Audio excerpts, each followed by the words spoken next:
ये मेरी पहली जनसभा है। ये जो सामने जन समुद्र है, युवाओं का ये उत्साह, बहनों बेटियों का इतना आशीर्वाद, और उधर रोड भी पूरा भरा हुआ है। पता नहीं उनको सुनाई देता होगा कि नहीं देता होगा, शायद वो मुझे देख पाते ही नहीं होंगे। लेकिन देखिए ये प्यार, ये इस बात की खुली घोषणा है कि इस बार हैट्रिक पक्की है। देखिए, आप सबके आशीर्वाद से मुझे प्रधानमंत्री के रूप में हैट्रिक बनाने का अवसर मिला। आप सबके आशीर्वाद से इसी मैदान में मुझे हैट्रिक लगाने का अवसर मिला है। मैं तीसरी बार आया हूं यहां और आपके आशीर्वाद से असम में सरकार भी हैट्रिक बनाने वाली है। हर कोई कह रहा है, आपको ये बार, आपको ये बार, आपको ये बार, आपको ये बार एनडीए सरकार, आपको ये बार बीजेपी सरकार। साथियों, मुझे बहुत खुशी है कि मैं गुगुहा डोल में विराजमान भगवान शिव और डोनी पोलो के आशीर्वाद से चुनाव प्रचार की शुरुआत कर रहा हूं। मेरे लिए तो एक क्षेत्र एक और कारण से भी विशेष है। यहां से मालिनी थान ज्यादा दूर नहीं है। आप जानते हैं कि भगवान श्री कृष्ण की नगरी द्वारिका गुजरात में है और कहते हैं यहीं पर माता रुक्मिणी के साथ मालिनी नाम जुड़ा था। ये गोगा मुख की इस धरती से श्रीमंत शंकर देव जी को भी प्रणाम करता हूं।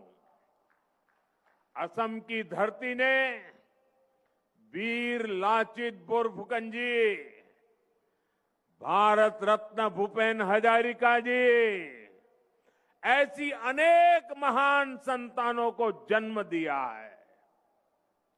मैं उनका भी वंदन करता हूं।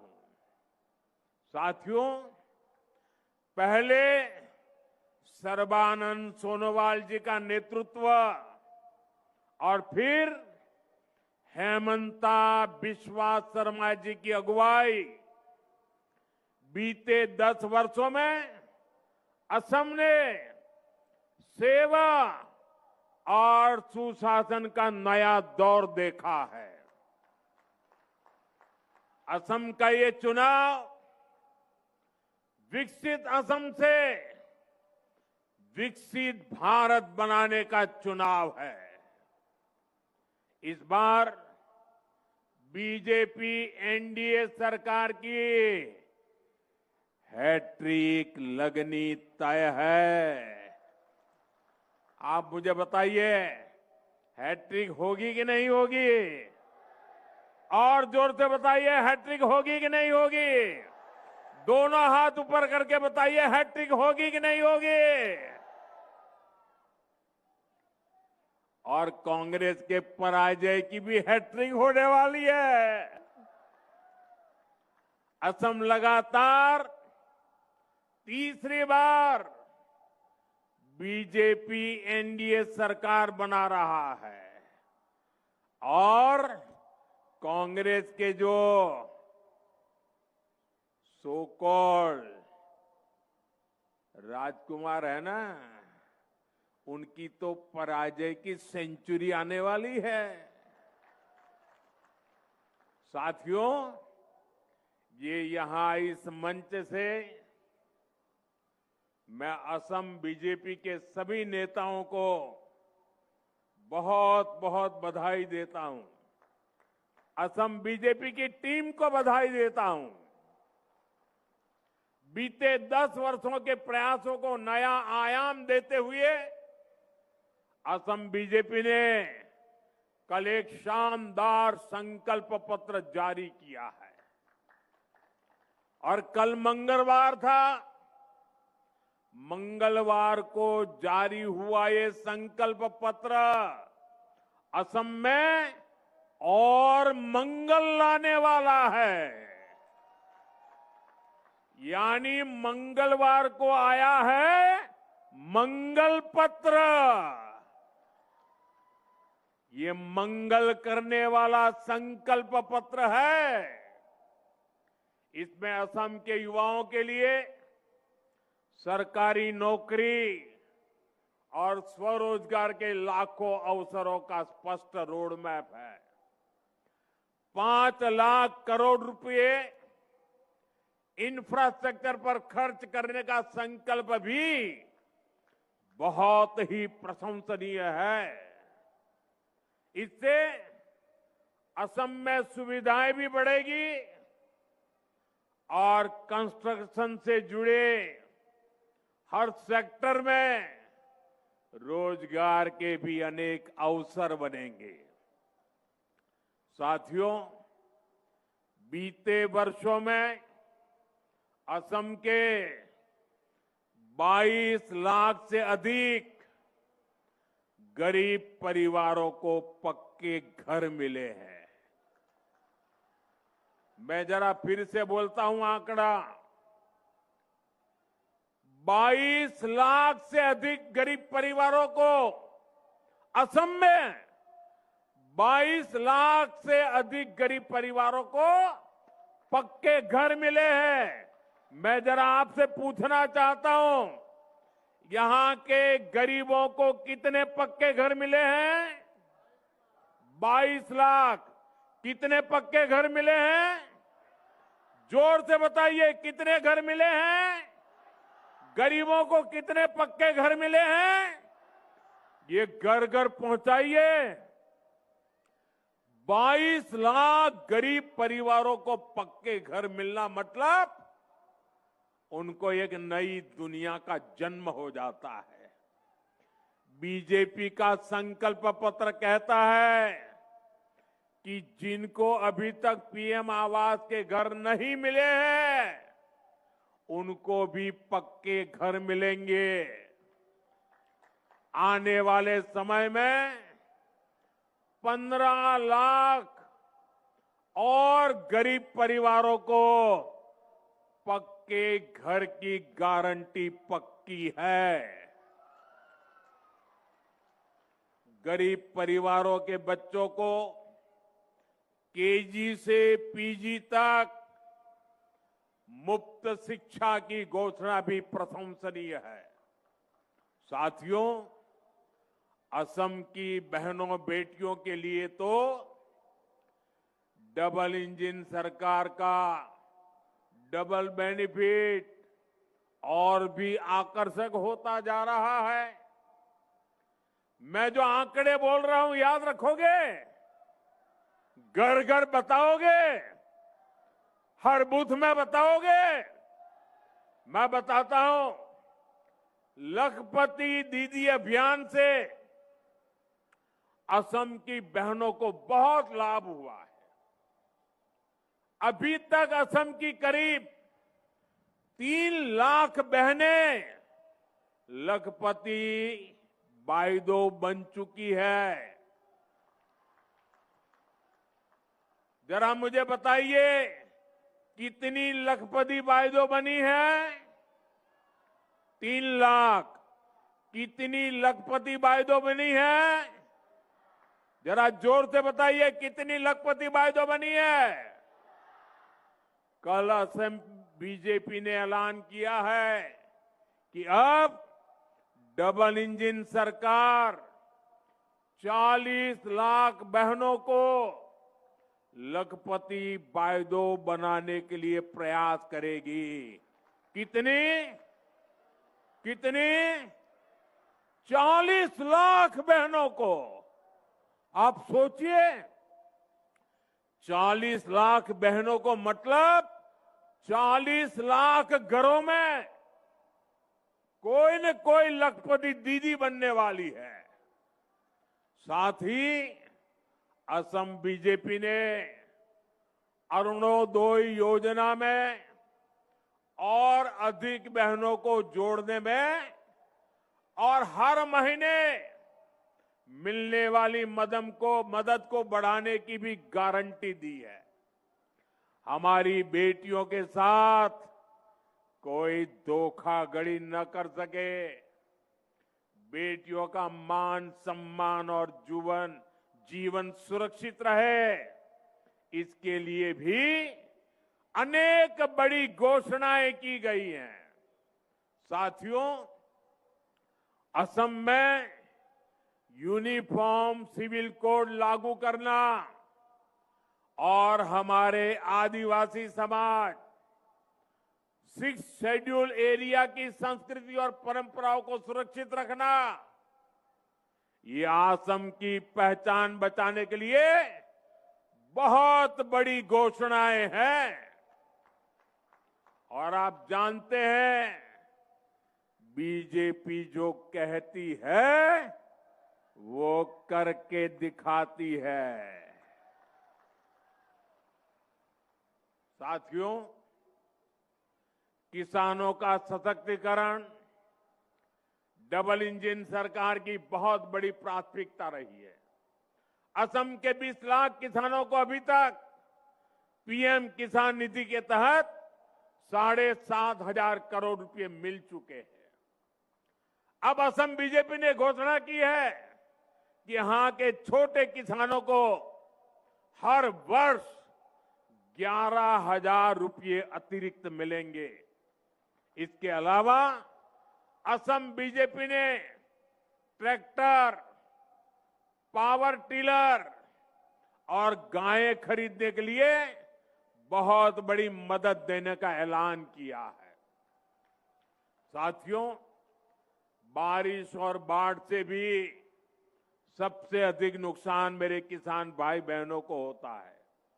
मुझे बहुत संतोष है कि पीएम फसल बीमा योजना से असम के करीब 11 लाख किसानों को 730 करोड़ रुपए से अधिक का क्लेम मिल चुका है। लेकिन बीजेपी एनडीए सरकार का निरंतर प्रयास है कि बाढ़ की समस्या का भी स्थायी समाधान निकले।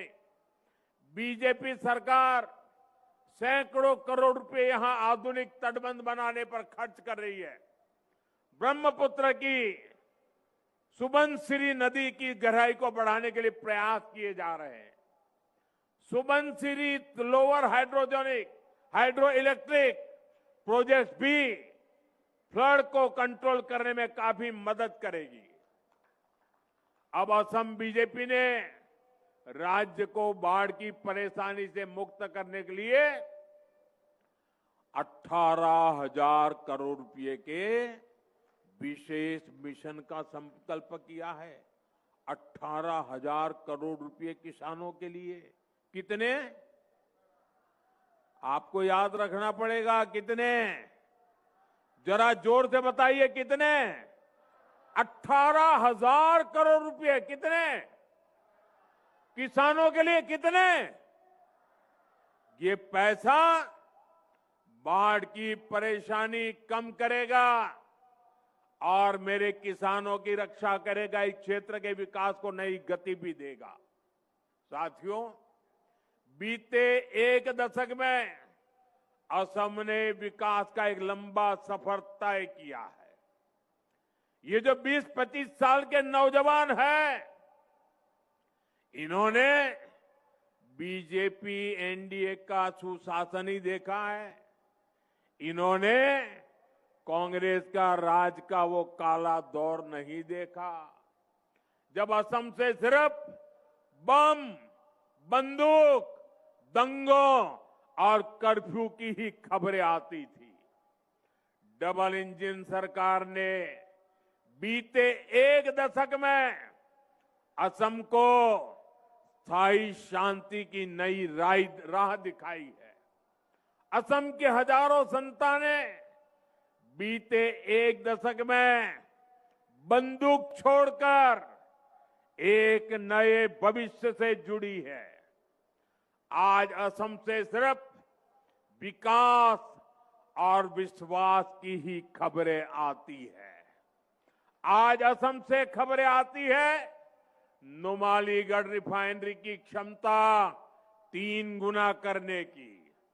आज असम से खबरें आती है नुमालीगढ़ में पहली बांस आधारित बायो रिफाइनरी शुरू होने की। आज असम से खबरें आती है नामरूप के खाद कारखाने की विस्तार की। साथियों, एक समय था जब दुनिया में असम की चर्चा चाय के लिए होती थी। असम यानी चाय, दुनिया भर में असम की चाय की सुवास थी। अब असम को दुनिया चाय के साथ साथ चीप से भी पहचानेगी। वो दिन दूर नहीं जब असम के सेमीकंडक्टर प्लांट से चीप का उत्पादन शुरू हो जाएगा। ये असम को आधुनिक टेक्नोलॉजी के एक बहुत बड़े हब के रूप में विकसित करेगा। आने वाले समय में फोन हो, गाड़ियां हो, टीवी, फ्रिज हो, ऐसे सामान असम की चिप से ही चलने वाले हैं। और इसलिए भाइयों बहनों, अब तो असम की क्या पहचान होगी? चाय भी और चिप भी। यही विकसित असम का हमारा रोड मैप है।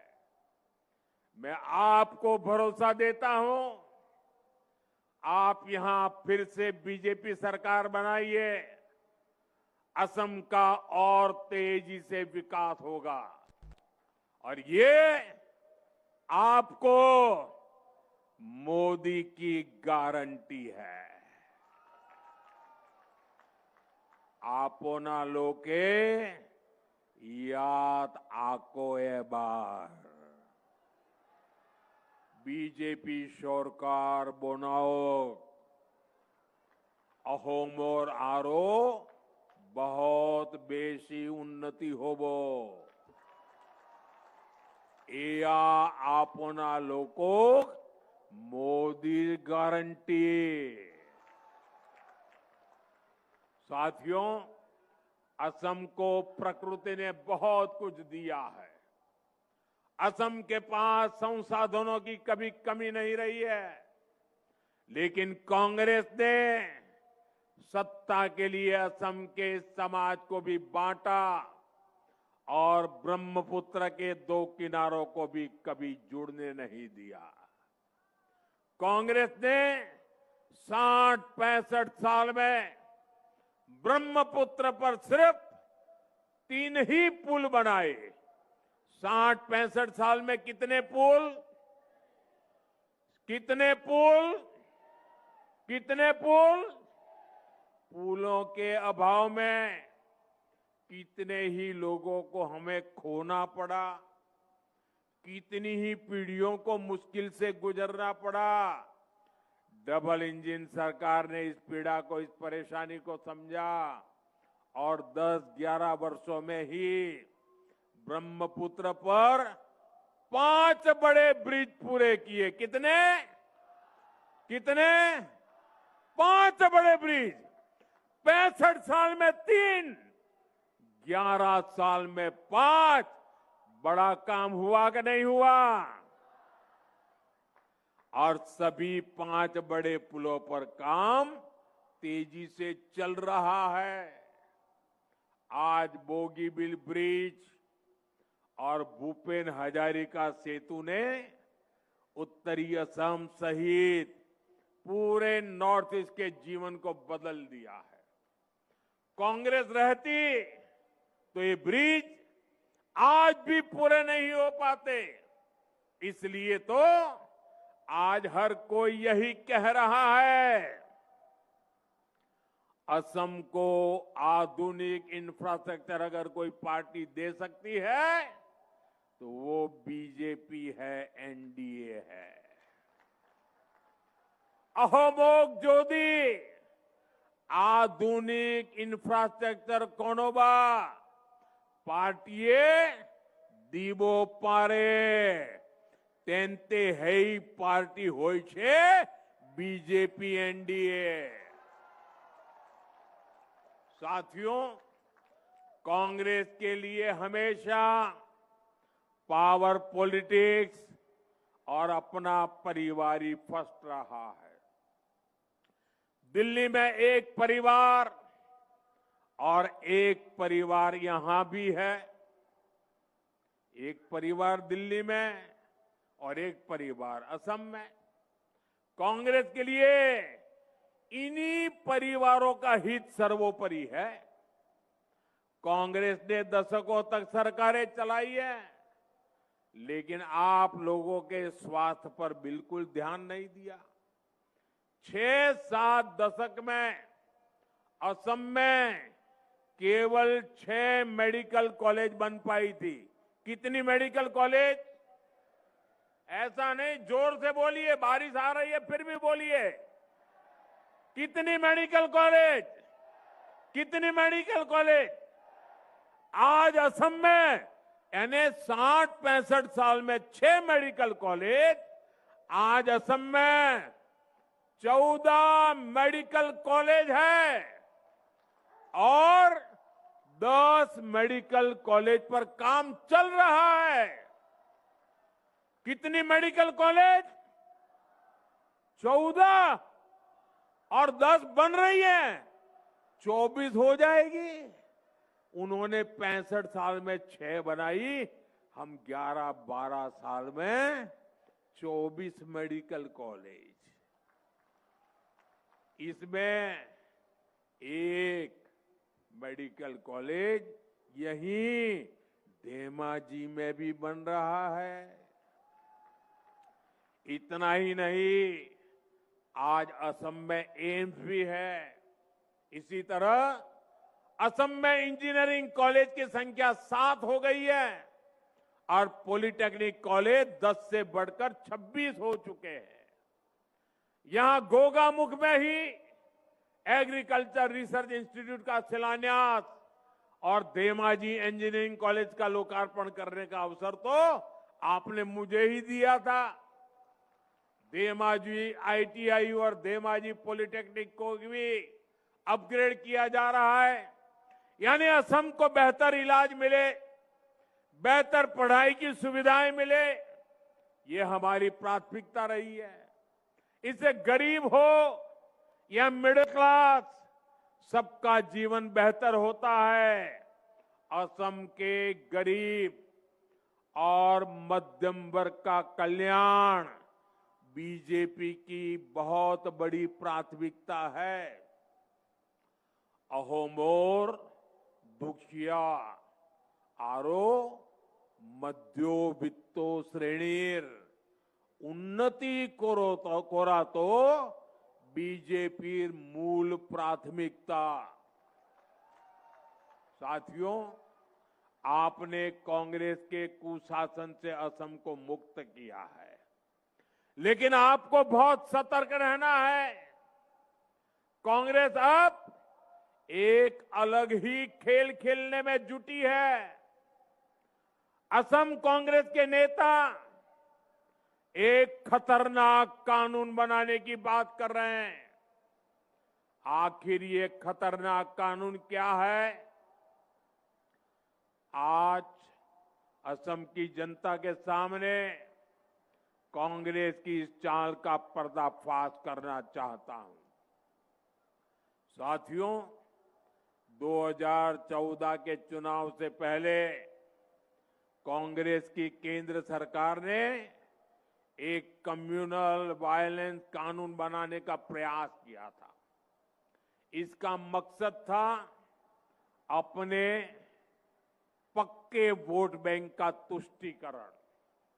इस बिल में बहुसंख्यकों को दंगे के लिए जिम्मेदार माना गया था। बहुसंख्यक लोग गुनहगार माने गए थे और धार्मिक अल्पसंख्यकों को हमेशा के लिए पीड़ित माना गया था। ये बिल अपने आप में सांप्रदायिक था, इसलिए बीजेपी एनडीए ने संसद में ये कानून नहीं बनने दिया। जी भर के हम लड़ाई लड़े। ये कानून अगर बन जाता और कांग्रेस की सरकार अगर बनी रहती तो देश के बहुसंख्यक समाज का कितना शोषण होता, इसकी आप कल्पना कर सकते हैं। बाबा साहब आंबेडकर ने जो संविधान बनाया, उस संविधान के पीठ में छुरा भौंकने का एक खेल चल रहा था।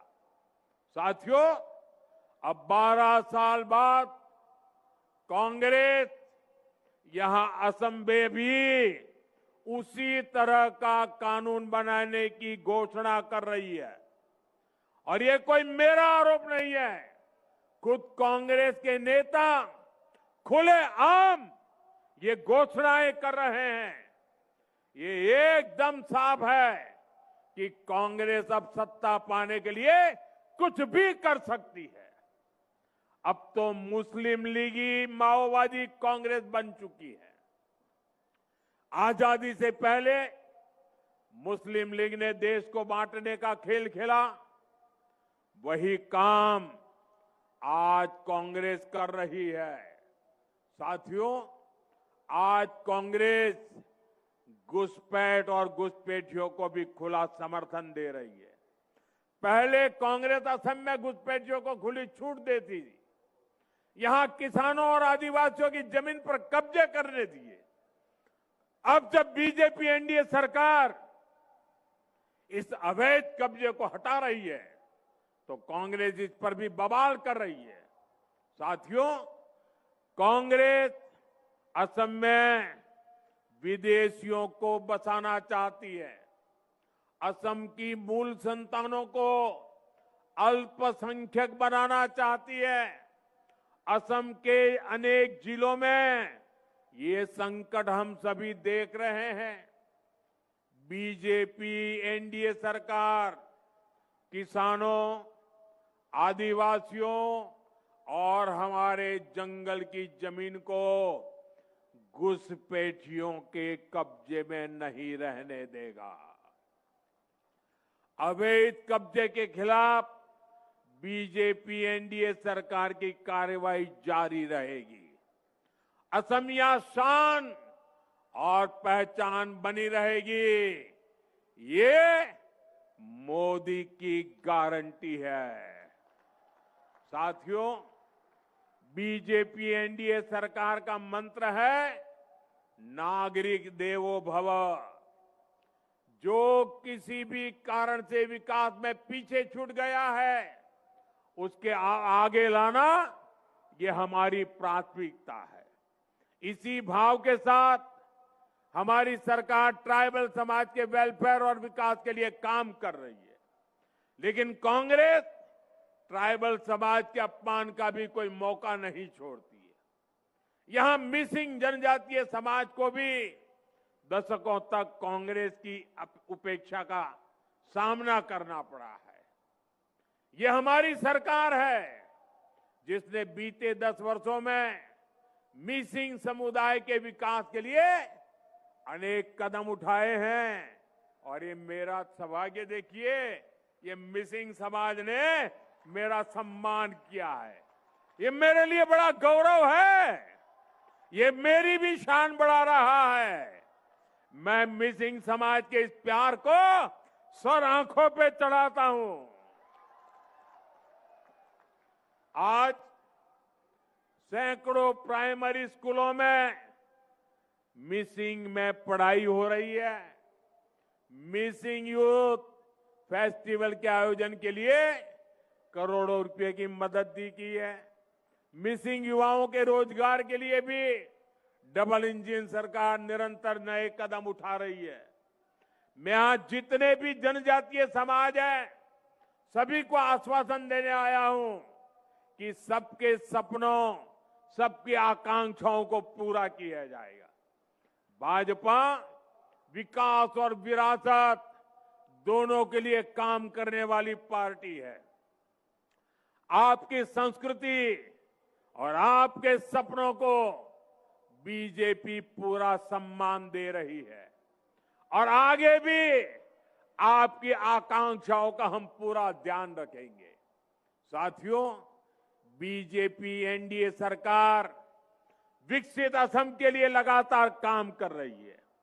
9 अप्रैल को मतदान के पुराने सभी रिकॉर्ड टूटने चाहिए।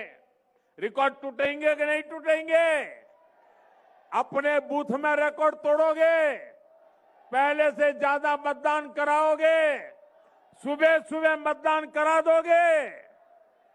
ये जितने भी बीजेपी एनडीए के उम्मीदवार हैं, ये असम के सिपाही हैं, असम के तेज विकास के लिए प्रतिबद्ध है। आप सभी कैंडिडेट आगे चले आइए। आप इन सभी को जरूर एमएलए बनाइए, बनाएंगे। साथियों, आप मेरा एक काम और करेंगे? मेरा एक काम करेंगे? जरा हाथ ऊपर करके बताइए, करेंगे? आप यहां से अपने घर जाएंगे। मतदान होने तक घर घर जाना है और परिवार में जिससे भी मिलना हो जाए उनको कहना कि मोदी जी आए थे और मोदी ने आप सभी को बोहाग बिहू की शुभकामनाएं भेजी है। बता दोगे? बोहाग बिहू की शुभकामना पहुंचाओगे? देखिए, आज मेरा सौभाग्य है, आज चुनाव प्रचार के लिए, चुनाव घोषित होने के लिए मैं पहली बार असम आया और आते ही मैंने क्या किया? आज सबसे पहले सुबह मैं टी गार्डन में गया। टी गार्डन में जाकर के टी गार्डन में काम करने वाली बहनों के आशीर्वाद लिए, उनको प्रणाम किया, उनकी शुभकामनाएं लेकर के मैं निकला हूं और मैंने उनसे जिंदगी जिस चाय से मेरी जुड़ी हुई है उस चाय की पत्ती को कैसे तोड़ते हैं उसको भी सीखा। साथियों, आपका ये प्यार मैं देख रहा हूं, जरा दिल्ली वालों को समझ नहीं आएगा। ये बारिश के बावजूद भी इतनी संख्या में लोगों का खड़े रहना, लगातार बारिश के बावजूद भी इतने लोगों का आना, ये हैट्रिक की गारंटी है, हैट्रिक की। और नामदार के पराजय की सेंचुरी की भी गारंटी है।